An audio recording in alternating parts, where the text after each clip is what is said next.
Ooh, baby, we got some pretty rock. Da-na-na-na-na-na-na. Pretty rock next to the cherry brats. Yeah. See, there's different kinds of feminism, dude. There sure is.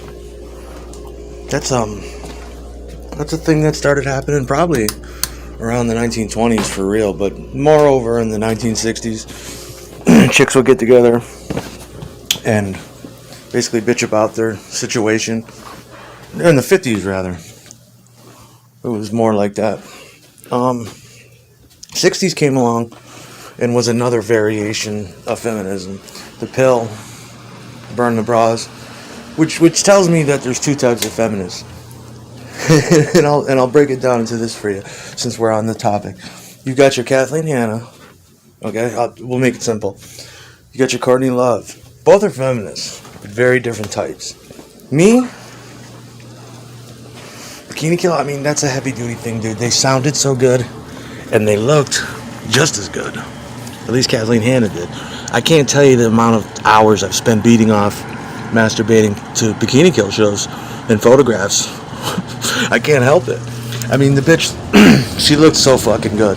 Her brand of feminism was like, you know how you see those pictures now with bitches that got slut written on their forehead, cum slut and shit like that?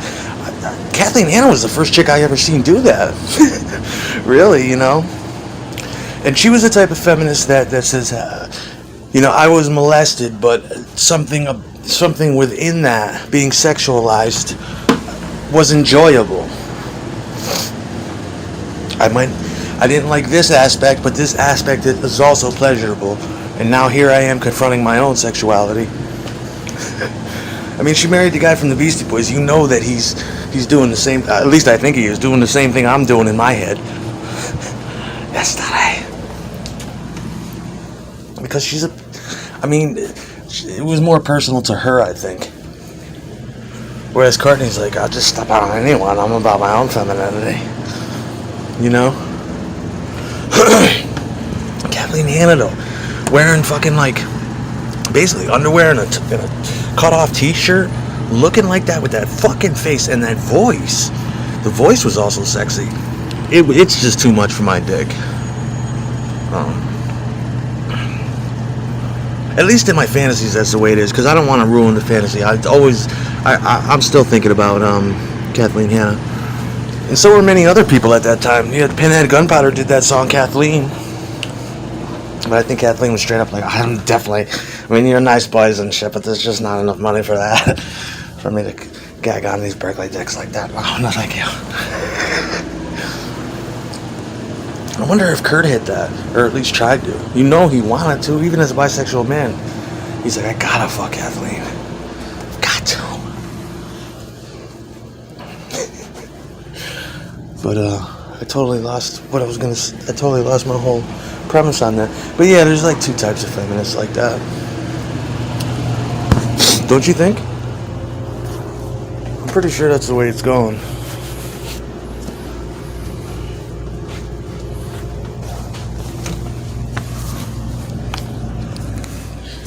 And I mean, that's a really important thing to have is sexuality when you're trying to sell something.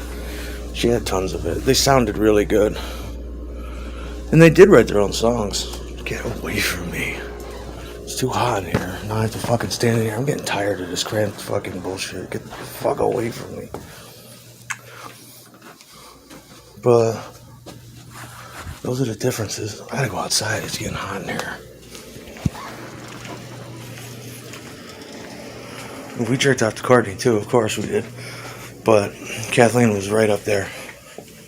Open the inside gatefold of... or no, it wasn't gatefold. Just open up the 12-inch of Reject All-American. You're like, wow. My dick. I'd still fuck the shit out of Kathleen as she is today. I'd be like, just because it's Kathleen. I wonder if she's into that shit. I don't want to know. It will ruin it for me. I mean, did you see the ass on the girl? She has God-given ass. God-given face. God-given titties. I would have loved to have been stuck on a tour with them. I'd just be all up in that every day, making her late for shows and shit. Leave me alone. She had the perfect gig though, because the chicks she was hanging with weren't. I don't think that they were that bright, but yeah, whatever. It's not about them. It's about Kathleen. That's what you go to, and they just, like I said, they just made a sound that was really good. It's rare when a chick band can. It's rare. Make good music and look that good. And you're like, I just got to put my dick in that. Look at the lyrics to Carnival. This is a song about 15-year-old girls giving carnies head for free hits of pot and rides. I want to go. I want to go to the Carnival. But it's going to cost me $30 now.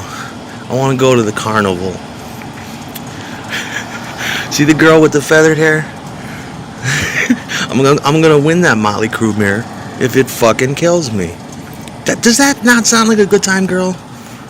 I mean, it's basically a celebration of that. That's her other half, the slut half of Hannah. Hannah knew how to be a slut, and it was hard for her to keep that in her pocket constantly. She's like, well, I've been sexualized, and I know I can be a slut. I know I'm a slut.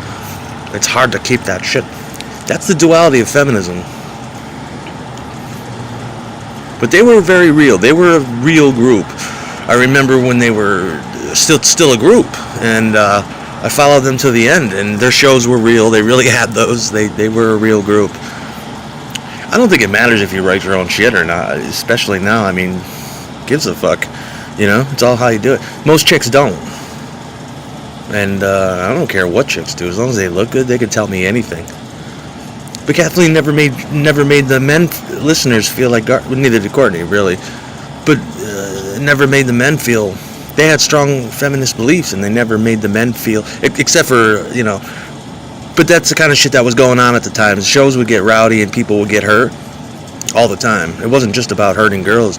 The girls that would get hurt at shows, the boys would get hurt too. I remember going to see Slayer shows, and I'm just looking around, and it was like hell on earth. Two sides were forming, and then they run into each other like a football game. You had guys standing on speaker cabinets, bleeding, with their face just screaming, Slayer! Slayer! And I fucking loved Slayer. I loved Guar.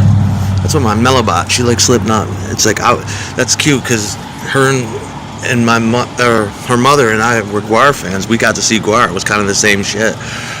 You know, it would be an ordinary band that you wouldn't give a fuck about, but they put on those costumes and shit, and they had good music and good costumes, and you're like, oh, this is awesome. I like bands that put on a show like that.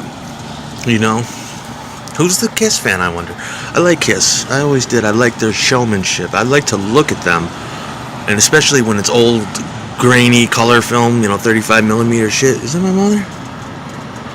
And, yeah, they were definitely demonic, Kiss. I don't care what you say. They were demonic. The whole premise of it. When you listen to Cold Gin, it's like, I was listening to it yesterday, it's like a space blues song. You know? It's like, this is just a blues song, but from space or something. And then you see that it's like, I'm a demon on Earth, you know, from outer space. And you're like, yes, you are, Gene Simmons. There's something wrong with you. But I love them. I love bands that put on a fucking show. Who is this? Is this my mother, or who is it? No, she don't got shit hanging in the thing. I don't think. Why are people still wearing the mask? I thought you didn't have to do that anymore. I thought that was over, the COVID shit. Or whatever. Oh, wow. No, that's a chick that looks with a really nice body. Come back, baby. Oh, just slap that ass. Oh! Get that fat ass in motion. Let me slap that fat ass. Oh! Die! Hell yeah, dude. Stop it.